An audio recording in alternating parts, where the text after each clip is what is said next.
verdad, la gracia sincera por venir para tener una charla, una exposición primero y una charla posterior con un doctor, de verdad, que ser doctor es un aspecto muy importante, con un investigador. Estoy muy satisfecho y muy contento de poder presentar y dar la bienvenida al padre Santiago Cantera, del que pido un caluroso aplauso.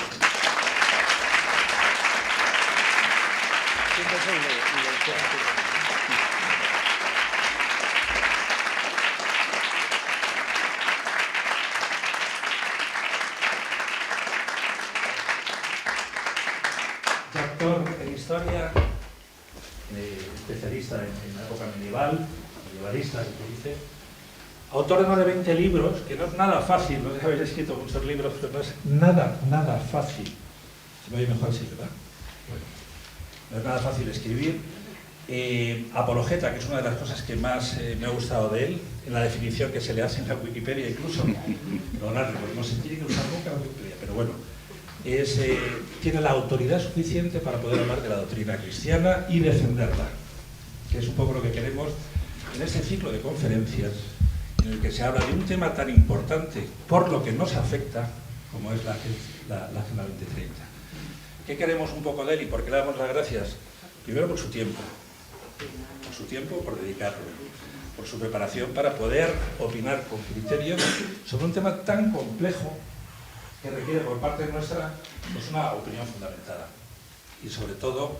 y lo vais a ver en cuanto nos dé un poco la pequeña conferencia, que se ha preparado, que dice, bueno, yo más o menos me he preparado 45 minutos. Tenemos hora y media, y en esa hora y media nos gustaría, si es posible, tener también un diálogo entre vosotros y él. Un diálogo, lo que podamos moderar desde aquí. El último de sus libros habla de un tema que yo creo que no puede ser más oportuno, la crisis de Occidente. Da la sensación a todos como que estamos en una cierta crisis, que hay algo que nos falla, los valores de la sociedad en la que nos hemos formado no parece que estén de alguna manera siguiéndose. Nos estamos un poco como volviendo locos, necesitamos referencias. Y ese es uno de los criterios, lo que se ha hecho, para que ese doctor especialista en historia medieval y autor de muchos libros, que además es sacerdote, no he dicho que es usted prior, pero creo que también es el prior de la abadía del Valle de los Caídos, con la cruz más grande del mundo, con lo que significa tener la cruz más grande del mundo, el foco y la referencia. No quiero quitar mucho más tiempo, solamente agradeceros de verdad vuestra asistencia y agradecer al Padre Santiago que esté aquí con nosotros y son todos suyos. Muchas gracias.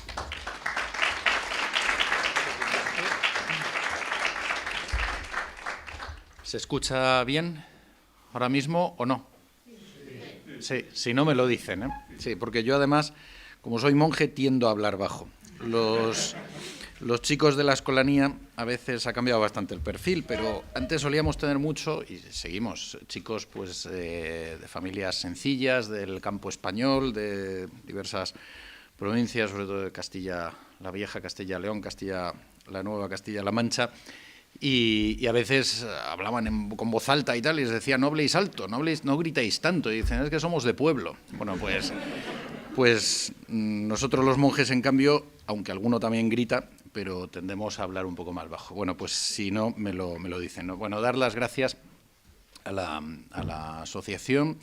para la verdadera devoción al corazón de Jesús, dar las gracias a Javier Borges, también especialmente, que me ha insistido, decía antes, bueno, no es exacto, padre, porque decía yo que era como un atraco a mano armada que me había hecho el cogerme, y digo, bueno, además como se porta también con nosotros, pues me veía también el deber de corresponder, ¿no? Y bueno, pues gracias a todos por esta acogida, en la que además debo decir también que tampoco voy a ser plenamente original en esta conferencia, es decir, voy básicamente a valerme de algunos puntos, de algunos aspectos y propiamente del desarrollo más o menos de otra conferencia que también he impartido hace poco, porque le decía a Javier, mi problema es siempre el tiempo, ¿no? Y no soy un gran especialista en la Agenda 2030. Entonces, bueno, pues Pero precisamente, y tal como se ha presentado y como él me sugirió, es un panorama más amplio en el que me voy a mover. Es este aspecto de esta crisis de Occidente, cómo movernos los católicos en ellos, la actitud que debemos o podemos tener los católicos en esta situación y cómo precisamente pues también esa Agenda 2030 de algún modo refleja uno de estos aspectos, refleja esta problemática en la que nos vemos inmersos, ¿no? Hablaba antes pues de esa crisis de Occidente y hemos visto algunos elementos que nos pueden haber hecho notorio esa crisis que vivimos del Occidente, de lo que en su día fue el Occidente cristiano. Y tal vez algunos de esos hechos más llamativos, uno puede haber sido la salida de Afganistán en la forma en que se ha producido. De hecho, bastantes autores, bastantes voces se han alzado después señalando cómo Occidente refleja una debilidad en el mundo actual y lo ha reflejado en la forma de abandonar Afganistán. Como en 2 días los talibanes se han hecho allí con el poder de nuevo, y las tropas occidentales, encabezadas por Estados Unidos, han abandonado, aunque se haya querido vender de una forma muy elogiosa y muy bonita como ha sido la evacuación, que ciertamente en algunos aspectos puede haber sido muy laudable las operaciones militares o diplomáticas de evacuación, pero en otros casos ha habido aspectos pues, que dejan mucho que desear y sobre todo lo que refleja es un Occidente que no es capaz de hacer frente a unos pastores de alta montaña con armamento moderno. Por otra parte, otro aspecto que vemos a nivel mundial, pero sobre todo a nivel de Occidente, y más aún en la forma en que se está alzando la economía china, con toda la crisis derivada del COVID, la crisis económica y social que está ahí latente y que viene, y cómo se han hundido muchos sectores de la economía occidental, mientras que la economía china no hace más que subir y subir, siendo curiosamente el foco donde comenzó todo el tema del COVID. Y quizá otro elemento también que es llamativo en el mundo actual, el mundo occidental, es la ausencia de grandes líderes en Occidente. Podemos decir que son unos tiempos de mediocridad general en todos los ámbitos, ¿no? Pero creo que esto, desde luego, pues en los ámbitos económicos, o mejor dicho, políticos, sociales, etcétera, se ve esta crisis de grandes liderazgos. Pero si bien estos datos pueden ser llamativos en la superficie o en lo más inmediato, o son elementos quizá recientes que hemos visto, esta crisis viene de unas raíces mucho más profundas, unas raíces que son, por una parte, y fundamentalmente de raíz moral y espiritual, como iremos viendo, unas raíces o unos elementos más profundos también de raíz cultural, toda esta raíz espiritual y moral de la crisis de Occidente se plasma en una general crisis de la cultura occidental, y es un proceso de los que podemos denominar de larga duración, ¿no? Ha sido un proceso que se ha venido gestando desde hace siglos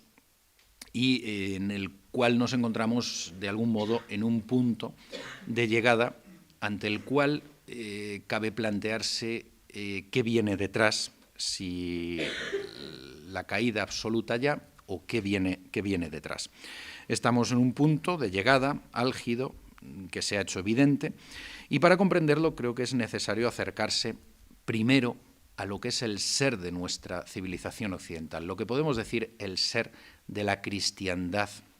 como gestó la vieja cristiandad europea y después se orientó también hacia América a raíz del descubrimiento, bajo los Reyes Católicos por Colón, el descubrimiento de América. ¿Cómo se formó la civilización occidental? Bueno, pues es un proceso que nace de la antigüedad clásica y se desarrolla en la Edad Media cristiana. Básicamente podemos señalarlo aquí, con la fusión de 4 elementos. Por una parte, el legado clásico grecorromano, la herencia de Grecia, del helenismo, con elementos tales como la valoración del hombre, la valoración de la razón, de la búsqueda de las últimas causas, de las últimas consecuencias, el desarrollo de la filosofía, el desarrollo de las primeras formas políticas y de las primeras teorías políticas,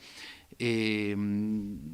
desarrollo notable de las artes, de las letras y de las ciencias, que van a estar en el fundamento de cómo después se van a desarrollar en el occidente europeo. Los elementos aportados por Roma, el romanismo, que además de asumir la cultura helénica, también tiene sus propias aportaciones, sobre todo la valoración de lo que es la regla, la norma, la ley, el derecho, el sentido de la ley y el derecho,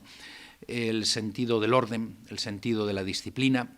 manifestado, por ejemplo, en la organización de las legiones romanas, en la organización socioeconómica y política de Roma.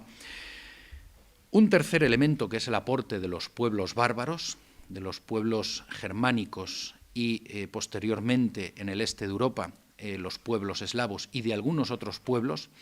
que se va fusionando con el legado greco-romano, con el legado clásico, pero es precisamente el cuarto elemento el que hizo posible esta fusión de estos tres elementos previos, del helenismo, el romanismo y el aporte de los pueblos bárbaros, que fue el cristianismo. El cristianismo es el elemento vital, el aliento vital que insufló vida e hizo posible que allí donde desaparecía una cultura y una civilización se gestase otra partiendo de esos elementos culturales y de civilización anteriores. Y, por supuesto, como soy monje, pues tengo que barrer siempre para casa, ¿no? Y recordar el papel que el monacato, la vida monástica, tuvo, el papel esencial que tuvo la vida monástica, el monacato, en el surgimiento de la cultura europea, tanto en la Europa oriental, a través del monacato de cuño basiliano y luego bizantino y eslavo, como en el monacato, como en el ámbito occidental, sobre todo el monacato benedictino, o de cuño fundamentalmente de San Benito, y con todas sus reformas posteriores, y el monacato también celta irlandés, que también en la evangelización de Europa y en el desarrollo de la cultura europea echó unos fundamentos notables. Fue así como nació, por una parte, la cristiandad, ese concepto de la cristianitas, de la cristiandad, que en la Edad Media se asimila al concepto de Europa, prima incluso la denominación de cristiandad durante los siglos medievales, sin desaparecer la de Europa, que luego se recuperara, y es también en esta época del desarrollo de la cristiandad europea cuando tiene lugar el nacimiento de las naciones europeas, de las patrias europeas, precisamente con la fusión de estos elementos grecorromanos clásicos y del aporte de los pueblos germánicos o eslavos en el este de Europa, y del cristianismo, que le da ese aliento vital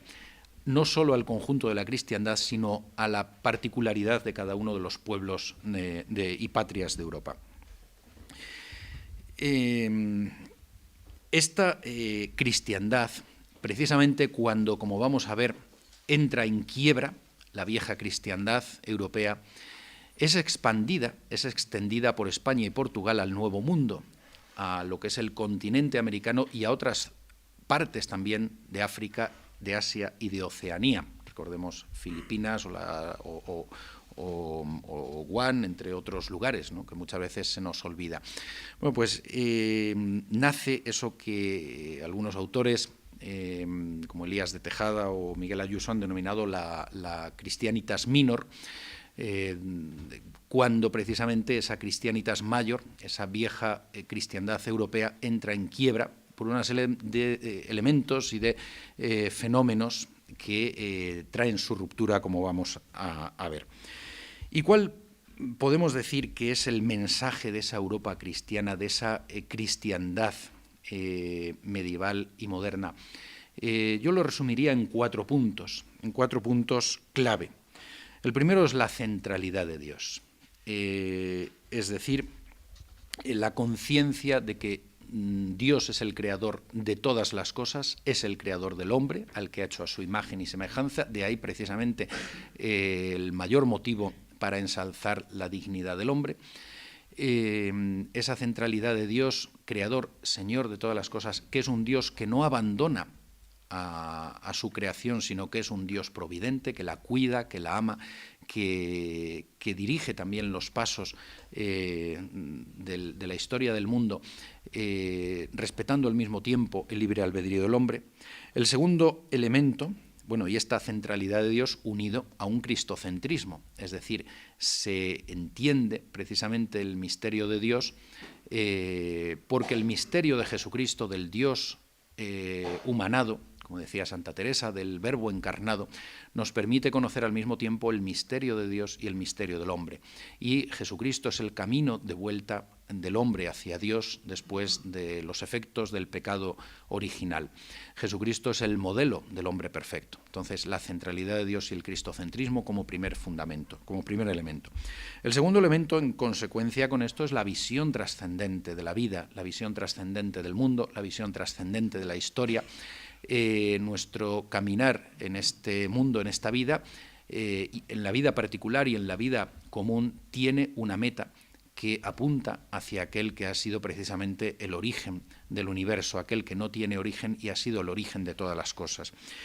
El tercer elemento es el valor del hombre, en parte ya lo he aludido, recibido por una parte del mundo clásico, del mundo helénico, el valor del hombre, el valor de la razón, el valor de las formaciones sociales en Grecia y en Roma, pero es el cristianismo quien le insufla el carácter definitivo, el valor definitivo, y entre otros aspectos, además, es el que desarrolla el concepto de persona a partir, en gran medida, de la teología trinitaria y cristológica.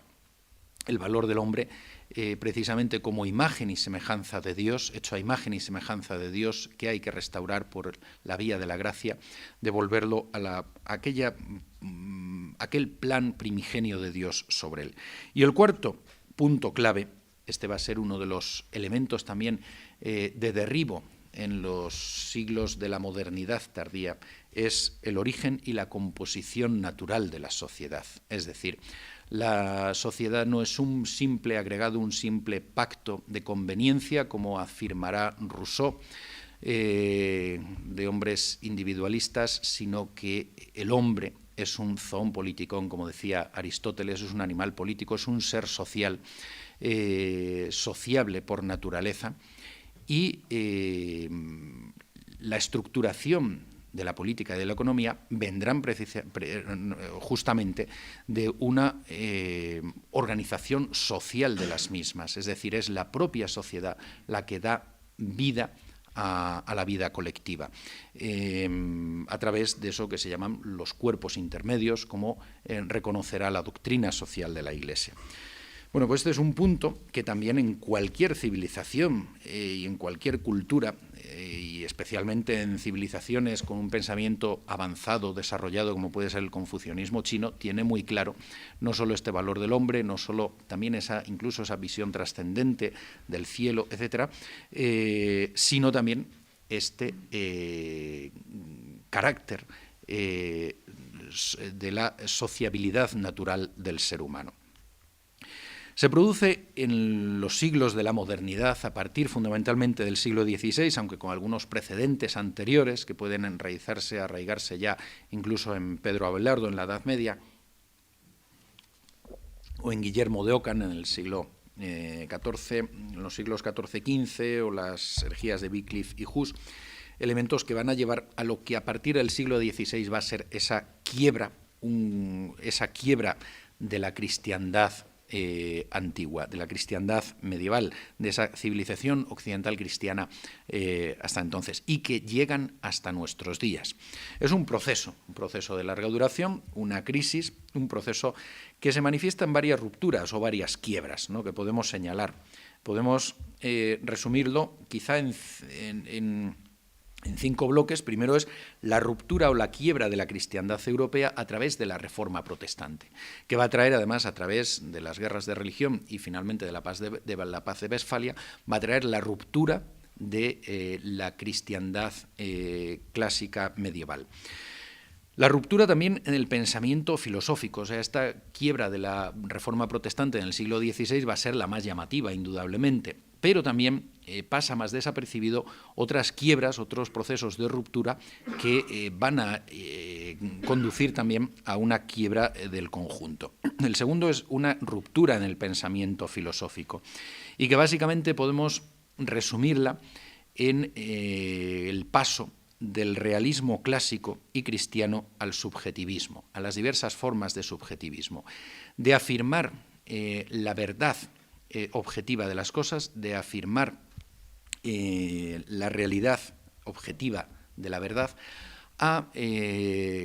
considerar que es el sujeto quien configura la realidad, que es el sujeto quien, por lo tanto, es fundamento de la verdad y la construye él mismo, porque él mismo es el que construye la realidad. Este es un proceso que se manifiesta ampliamente en el campo de la filosofía.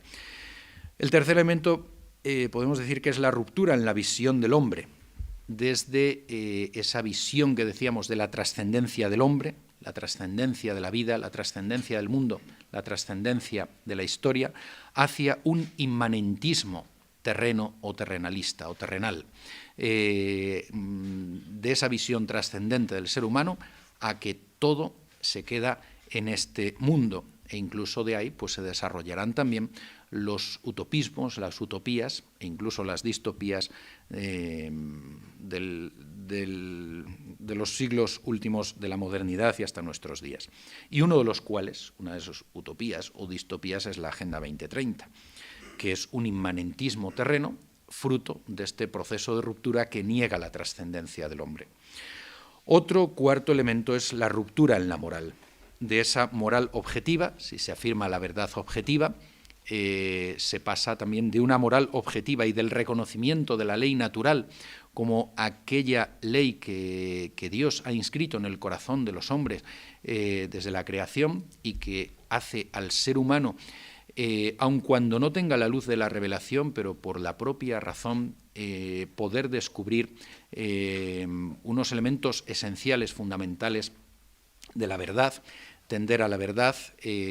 apartarse del error, tender al bien, apartarse del mal, y que le llevan incluso a reconocer la existencia de un Dios único, aunque no pueda llegar más que por la revelación a saber que es un Dios trino y que se ha encarnado y ha padecido en la persona del Hijo por nosotros. Pero, bueno, pues esa ley natural y esa que es una moral objetiva se va dañando en los siglos de la modernidad para ir pasando a una ética subjetivista, autónoma, eso que Kant llama también la ética autónoma frente a la moral heterónoma, o una ética o una razón de Estado. Pensemos que estamos ahí ante algunos pensadores que luego voy a citar también en otro punto más de esa ruptura. Una ética subjetiva o subjetivista, individualista o colectiva a raíz del Estado. Y desde luego que nada tiene que ver con una moral objetiva, con unos principios superiores, con esa ley natural, y de ahí pues a todos los puntos a los que llegamos hoy en la infravaloración de la vida humana, del ser humano, en elementos tales como pueden ser el aborto o la eutanasia. El quinto elemento de ruptura podríamos decir que es la ruptura en el pensamiento político y en la aplicación de la política. En relación con todo esto, de las formas, se va pasando de las formas de monarquía y de gobiernos limitados antiguos, de cuño cristiano, que han cristianizado formas anteriores, clásicas, o germánicas y eslavas, de esas formas de monarquía limitada, monarquía templada, o moderada, que se llamaba entre los autores españoles de la Escuela de Salamanca y otros grandes pensadores españoles del siglo XVI y XVII, de esas formas y de gobiernos limitados, pudiera ser también en formas de república, como pudiera ser el caso de Venecia, o formas democráticas, clásicas y cristianas, se va pasando a la construcción de estados absolutos y a los totalitarismos, también de signo liberal. Es más, es donde propiamente se van desarrollando y donde nacen, ¿no? Hay diversas formas de totalitarismo y de estado absoluto que en el pensamiento de la modernidad, pues todos estos elementos de esa razón de Estado y que van llevando a un Estado absoluto, divinizado, se manifiestan en autores como Maquiavelo, como Spinoza, como Hobbes, quien tiene esa visión negativa propia derivada de Guillermo d'Ockham, del ocamismo y del pensamiento protestante. El hombre es un lobo para el hombre, por lo tanto, es necesario un Estado todopoderoso que controle la vida social de los individuos. La aplicación también dentro del protestantismo de Calvino, que establece un Estado totalitario en Ginebra, las formas de Juan Bodino, de Jean Bodin, en Francia también, o Hegel, que de algún modo es el punto de llegada de todas estas formas del Estado absoluto, que van a ser, a su vez, el pensamiento hegeliano, el fundamento de otros totalitarismos posteriores, de los cuales hoy día todavía pervive el de cuño marxista, que es de cuño hegeliano a su vez. La ruptura violenta definitiva se produce en una serie de manifestaciones llamativas, evidentemente. Todo este proceso en el campo del pensamiento, de la moral, es un proceso de larga duración, pero hay unos momentos en los que brotan estos estallidos. Uno puede ser, evidentemente, hemos señalado los acontecimientos de la Reforma Protestante y las guerras de religión a partir de ella, pero más recientemente vienen ya la Revolución Francesa en 1789, las revoluciones liberales que son consecuencia de ella y de las campañas napoleónicas a lo largo del siglo XIX, las revoluciones de cuño marxista, socialista o comunista, o también las anarquistas en un grado menor, fundamentalmente, en este caso, la Revolución Rusa de 1917, que va a ser el primer paso de otras muchas, el inicio de otras muchas, o las revoluciones que podríamos llamar no correctamente del todo, de tipo fascista, propiamente más la nacionalsocialista. Todo este proceso de larga duración, esta crisis, esta quiebra de la cristiandad, llevó a lo que Juan Pablo II llamó, refiriéndose fundamentalmente al comunismo, pero lo podemos extender también a las consecuencias del liberalismo y a otras, a esa trágica utopía, a esas trágicas utopías. El comunismo, el nazismo, las guerras mundiales, la bomba atómica, los bombardeos masivos de población durante la Segunda Guerra Mundial, no solo por parte de los alemanes, sino por parte de los aliados en la segunda parte de la guerra y en la parte final sobre todo. Bueno, pues unas trágicas utopías que han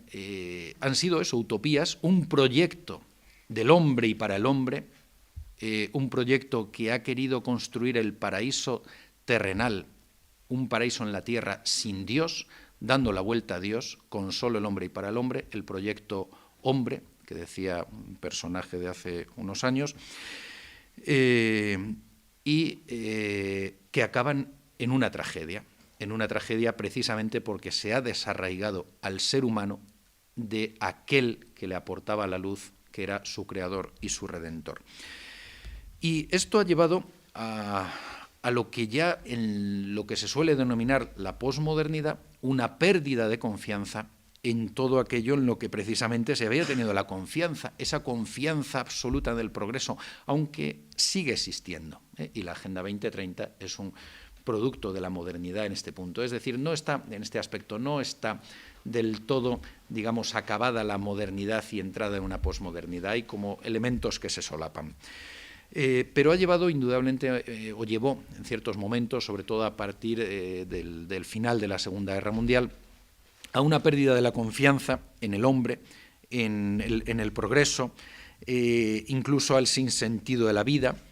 a una sensación del fracaso de la modernidad, de todo ese proyecto utópico de la modernidad, y a un paso a lo que se ha llamado una posmodernidad, donde se habla ya del fin de la historia, se habla ya del irracionalismo, bueno, y en algunos componentes de esa crisis de la modernidad interna que lleva a la posmodernidad está, entre otros, el existencialismo francés, que lleva a esa negación, digamos, del sentido de la vida del ser humano. Nos encontramos así, hoy día podemos decir, con una sociedad débil y de lo que se ha llamado este pensamiento débil, ¿no? ¿En qué se manifiesta? Pues esta sociedad débil, de esta pérdida de confianza o todavía nuevos proyectos de nuevas confianzas,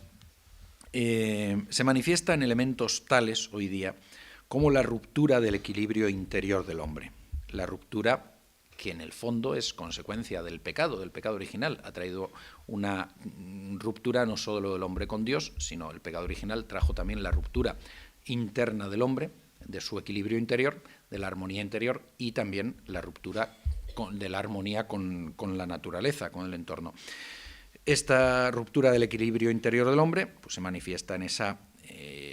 tensión entre el cuerpo y el alma, la infravaloración hoy del elemento espiritual del hombre, el ensalzamiento del cuerpo,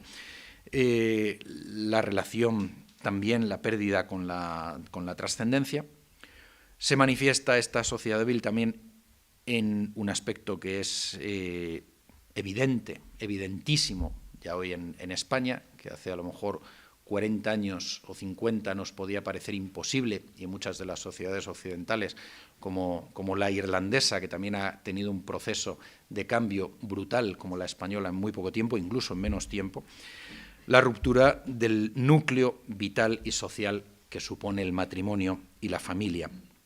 constituido por la unión de un hombre y de una mujer. Esto es el matrimonio, la unión de un hombre y de una mujer, con vistas de perpetuidad durante la vida, a la transmisión de la vida y a la educación de los hijos. Esta ruptura del núcleo vital y social, la célula que constituye la célula de la sociedad, que es el matrimonio y que es la familia, se manifiesta, pues los que estamos desde luego o nos ocupamos en parte en el ámbito de la enseñanza, lo vemos manifestado de un modo clarísimo, ¿no? ¿Qué ha traído toda esta vertiente del divorcismo? Pues ha traído la inestabilidad de los hijos, el desarraigo, pues que se manifiestan, son las grandes víctimas. Otro elemento claro es el desprecio por la vida del hombre, el desprecio por la vida del ser humano. Es más, cuando además,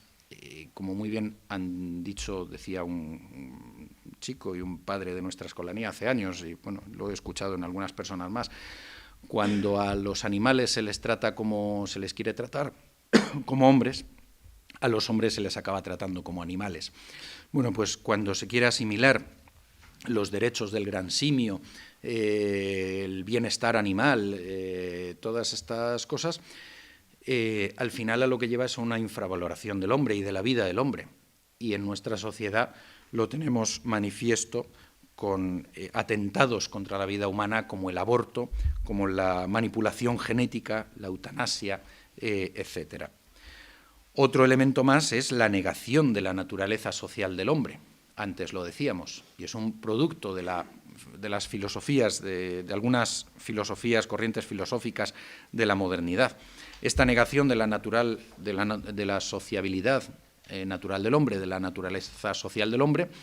de fundamento sobre todo en Rousseau, lleva a diversas formas de individualismo o, curiosamente, a su opuesto, a diversos colectivismos que son formas totalitarias. Otro elemento que vemos en esta sociedad débil es la negación de la naturaleza misma del hombre y del orden natural. Y parte de estos aspectos los recoge la Agenda 2030. En todo lo que es la ideología de género, fundamentalmente, es la ideología de género que supone una ruptura del orden natural dado por Dios. Lo ha señalado el Papa Benedicto XVI, en varias ocasiones lo indicó, y es una negación incluso del sentido común, la negación de la existencia del varón y de la mujer, del hombre y de la mujer, es algo que en ninguna cultura, en ninguna religión, en ninguna sociedad se ha producido, hasta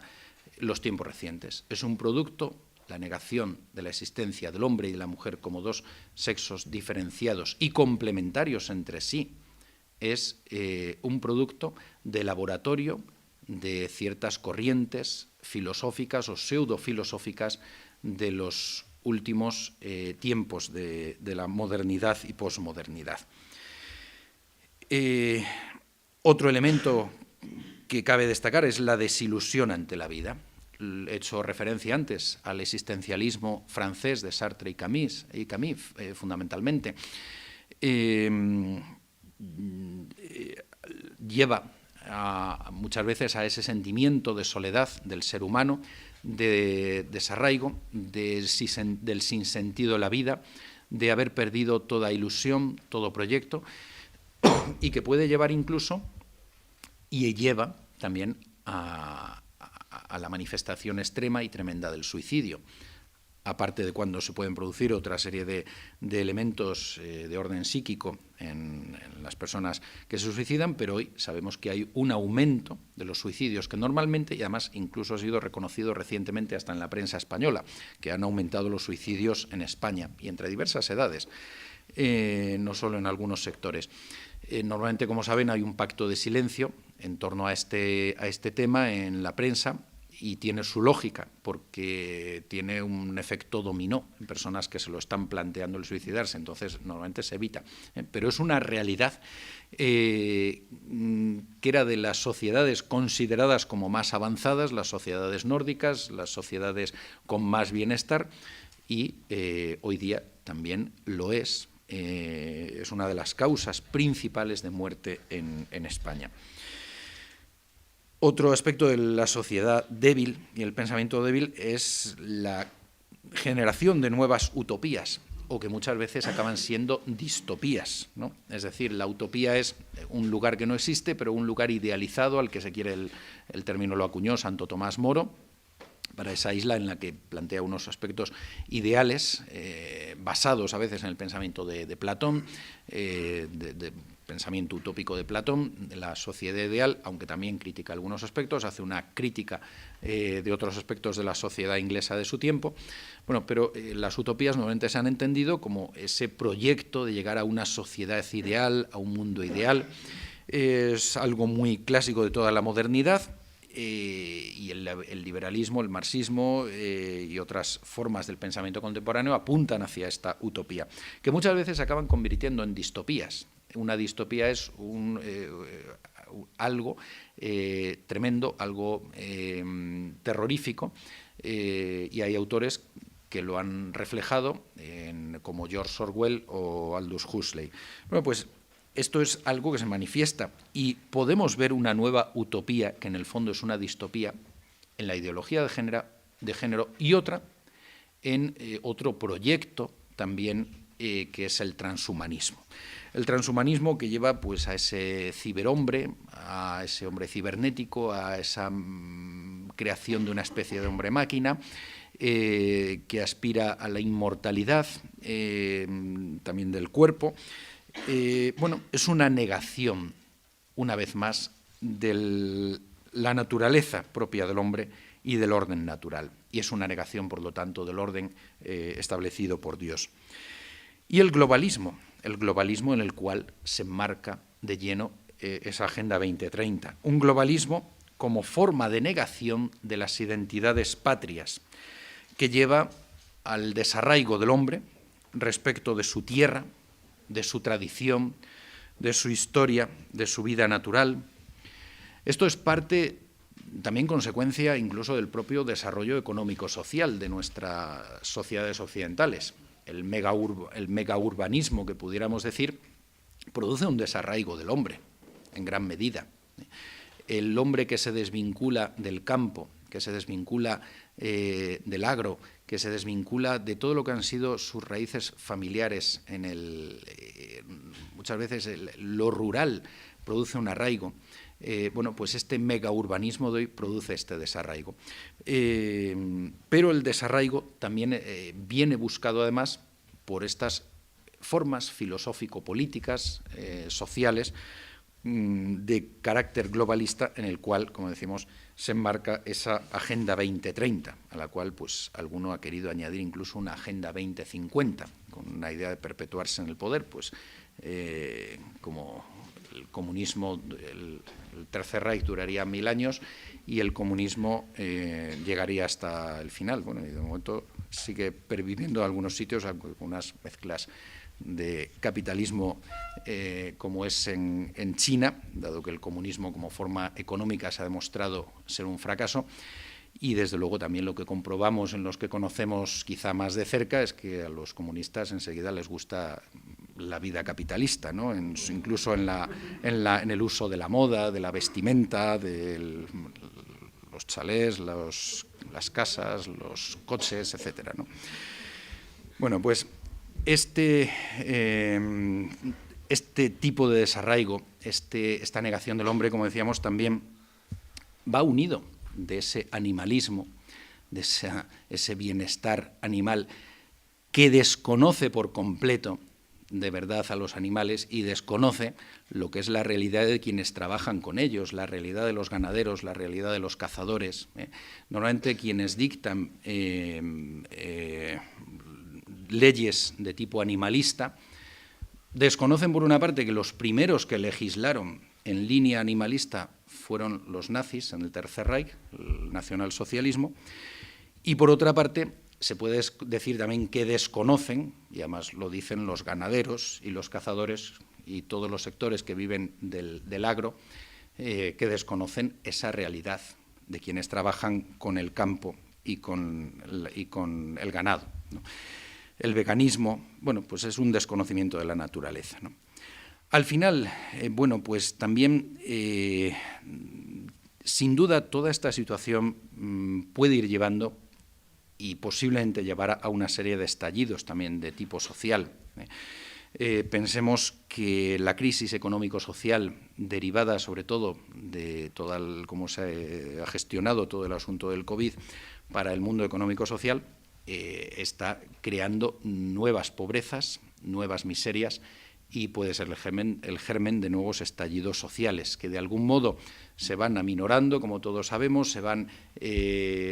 edulcorando pues con ERTEs, con subvenciones, pero esto llega a un momento en el que no hay dinero para sustentar todo eso y llegará un momento en el que se puedan producir unos estallidos sociales. Un elemento añadido que afecta al occidente de muchas crisis de civilización y que afecta hoy son las avalanchas migratorias. Podemos establecer un paralelismo y unas diferencias fundamentalmente entre lo que hoy vive la Europa occidental y lo que vive el Imperio Romano. Si bien en el Imperio Romano, aparte de toda la crisis interna que se produjo, de crisis de valores y que llevó a la ruptura interna del mundo romano, a una debilidad del mundo romano por toda una crisis de valores, pese a que el cristianismo estaba entrando en él, había otros elementos de crisis interna. Sin embargo, los pueblos bárbaros, germánicos fundamentalmente, eslavos, después más en el este de Europa, y otros más, como los magiares, como los húngaros, fueron integrados, fueron asimilados, fueron incorporados a los elementos previos gracias al cristianismo. Es decir, esos pueblos se integraron, se incorporaron, pudieron ser asimilados y pudieron dar lugar a algo nuevo, creativo, como fue, hemos dicho, la cristiandad, como fue la Europa oriental y occidental, como fue la civilización europea en Oriente y en Occidente, en esos dos pulmones que decía Juan Pablo II que respiraba Europa. La diferencia con la Europa occidental de hoy es que puede haber una serie de elementos migratorios que pueden ser incorporados, asumidos por el Occidente,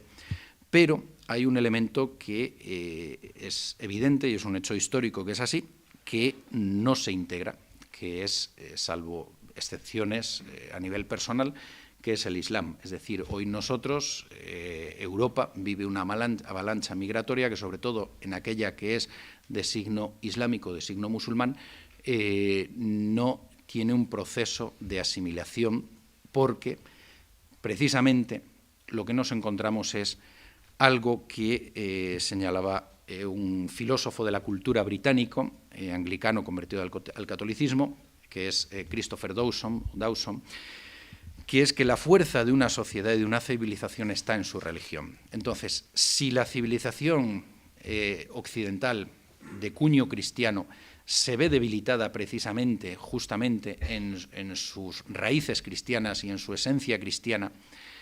es una sociedad débil, en crisis, mientras que la sociedad islámica es una sociedad, la civilización islámica es una sociedad fuerte en su religión y que lleva el camino de absorber o de imponerse sobre las sociedades europeas. Y este es un hecho que estamos viendo.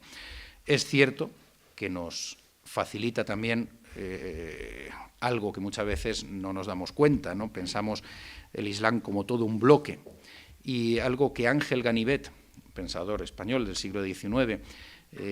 veía con claridad, curiosamente, en un momento en que el Islam no era una potencia como hoy podría ir convirtiéndose, era que dentro del Islam hay muchos grupos, muchas familias y muchas divisiones y muchas rupturas internas. No solo entre el mundo chií y el mundo suní, la gran división interna dentro del Islam, sino incluso otra serie de divisiones internas dentro del propio mundo suní, del mundo chií, que también, pues para alivio en este sentido de Occidente, supone un elemento de debilidad que hace que no sea una fuerza única ante la cual se encuentra Occidente. Pero es un elemento que está ahí, que de hecho el islamismo más radical, el yihadismo, que está en alza, pues está introducido en Occidente, y no es solo uno, han sido varios políticos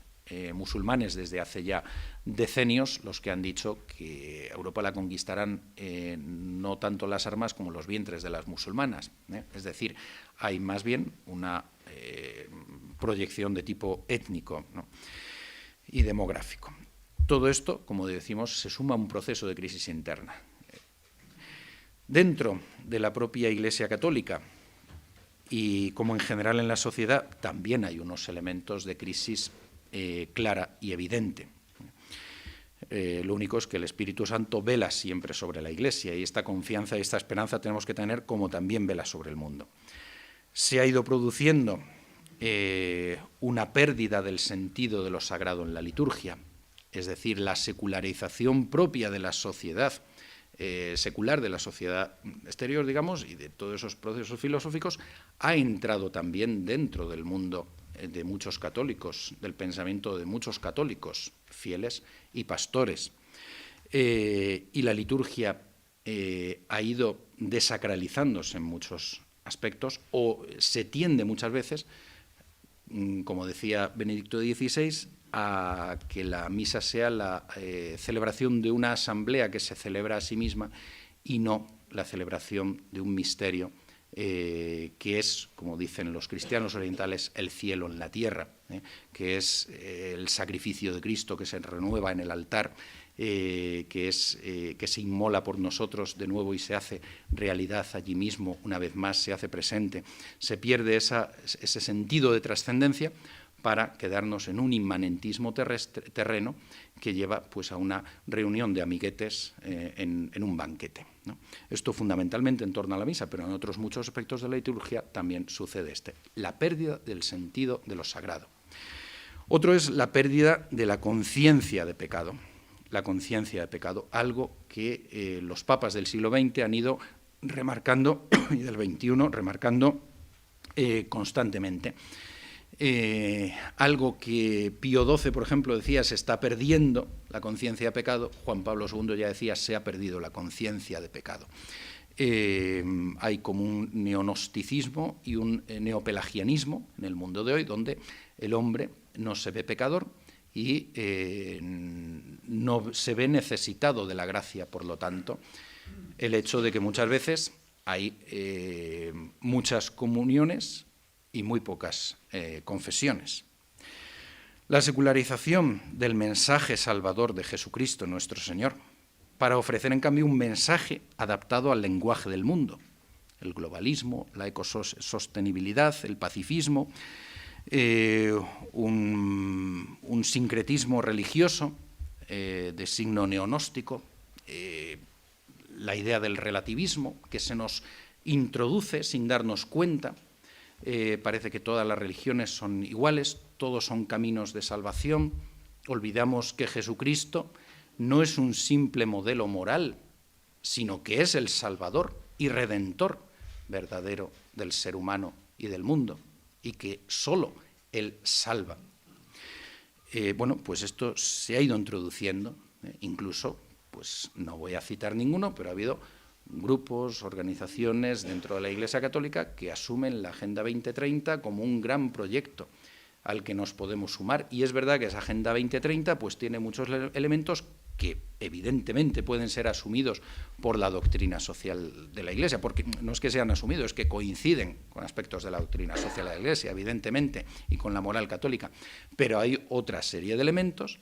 que no son asumibles de ningún modo, como la promoción de la ideología de género o eso que se llama la salud sexual y reproductiva, que ya saben que es, entre otros elementos, la promoción del aborto.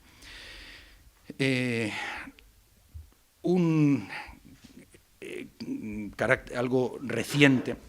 voy terminando ya, que ya me estoy extendiendo más de lo que había dicho inicialmente, ¿no? Es también la crisis sanitaria y económico-social reciente, a raíz de todo el tema del COVID. Podía haber sido una ocasión para la reflexión profunda, para una reflexión profunda del ser humano, y una reflexión profunda dentro del ámbito mismo de nuestra Iglesia. Pero muchas veces, aunque ha habido efectivamente procesos de conversión y ha habido gente que ha vuelto a la fe o que ha descubierto la fe en la enfermedad, en el hundimiento de sus economías familiares, etc. Sin embargo, no siempre hemos hecho este proceso de conversión y de profundización. Incluso dentro de nosotros, entre los católicos, muchas veces dentro de la Iglesia, lamentablemente, y decíamos de la secularización de la liturgia, la pérdida del sentido de lo sagrado, pues cuántas veces en las iglesias se ha optado más por dar una relevancia suprema a las medidas higiénicas y sanitarias, que no digo que no haya que tener en cuenta una serie de ellas con prudencia, y se ha olvidado de lleno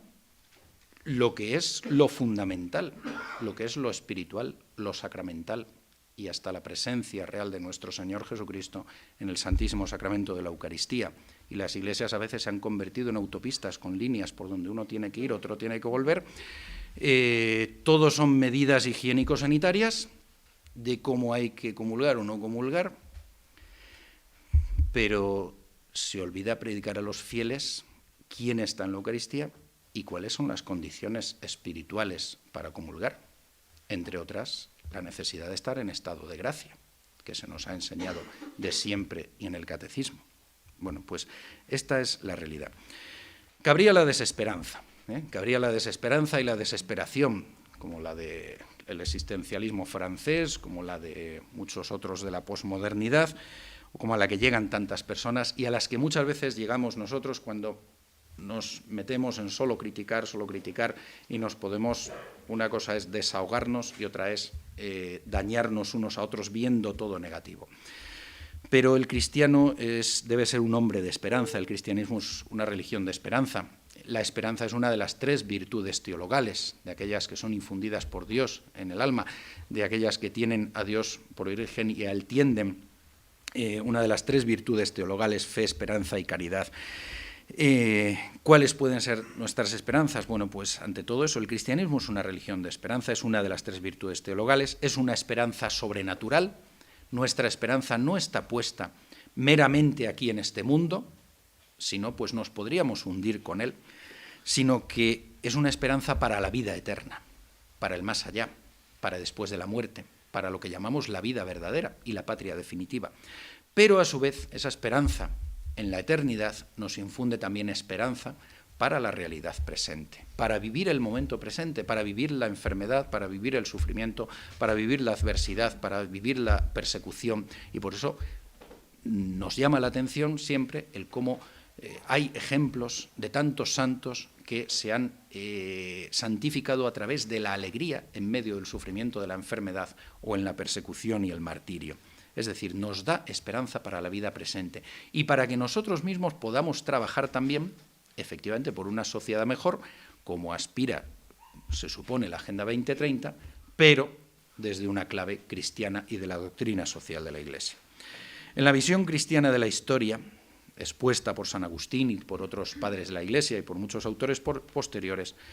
no debemos olvidar este elemento de la esperanza. La providencia divina que antes decíamos no nos abandona. Dios respeta el libre albedrío del ser humano, nos lo ha dado, nos lo ha concedido, pero paralelamente a él, la providencia divina no se despreocupa de la creación. No es la idea del deísmo del siglo XVIII y del que bebe la masonería, sino que el Dios cristiano es un Dios providente, que no solo crea al mundo, sino que se preocupa por él, lo ampara, lo ama, y ama a cada una de sus criaturas. Hasta los cabellos de vuestra cabeza están contados. ¿Cuánto más valéis vosotros que los pajarillos, que los lirios del campo? ¿Cuánto más valéis vosotros? Y si a ellos nada les falta, a vosotros nos faltará. Dios nos cuida, Dios no nos abandona ni abandona a su Iglesia. Este peligro que muchas veces podemos tener de pensar, pues por este panorama que he reflejado, que todo se hunde, el Espíritu Santo está ahí, actúa en el hombre, actúa en la historia, actúa en la Iglesia, suscita la santidad. En medio de las grandes crisis han surgido grandes santos que han dado luz al mundo. En medio del desmoronamiento del mundo antiguo, del mundo clásico, surgió un San Benito que sin buscarlo se convirtió en padre y patrono de Europa. Y el triunfo final siempre será de Cristo. Al menos en su segunda venida, será al final de Cristo. Y esta esperanza la debemos tener siempre. La parusía será el triunfo definitivo de Cristo. Nunca perdamos esto también de vista. Es verdad, decía en otra ocasión, que cuando escribí este libro, reconozco que veía entonces más elementos de esperanza en el mundo y en el seno de la misma Iglesia. Ahora, bueno, pues va por la tercera edición. Se ven nuevos tiempos de crisis, pero sigue habiendo signos de esperanza. No podemos ocultarlos que existen. Quizá uno de los signos de esperanza que desde Europa pudiéramos tener y debemos tener cuando vemos incluso como sociedades que han sido profundamente cristianas como la católica, como la española o la irlandesa, aludía al caso, ¿no? Podemos mirar también al este de Europa. A ese este de Europa combatido precisamente por todos los promotores de este globalismo, de esta Agenda 2030, y no me refiero ya solo en el ámbito político, porque no quiero entrar ahí en el ámbito político, pero sí en el ámbito de esas sociedades que de algún modo se manifiestan a veces en los gobiernos que tienen, como puede ser Hungría o Polonia, el eje de Visegrado, Hungría, Polonia, Eslovaquia, Croacia, sociedades donde todavía hay una profundidad de la vida cristiana y unas sociedades mucho más sanas en otros elementos. O la propia sociedad rusa que está recobrando sus raíces cristianas. He estado hace poco allí, estuve también en Polonia en su día, en Croacia. Bueno, pues son realmente signos de esperanza. No entro aquí en valoraciones de elementos inquietantes que pueda haber, de choque por políticas exteriores, incluso enfrentadas entre sí, entre Rusia, Polonia, etcétera. No, como digo, no quiero entrar en el aspecto de la geopolítica aquí ni de la política, pero sí recordar cómo incluso sociedades pequeñas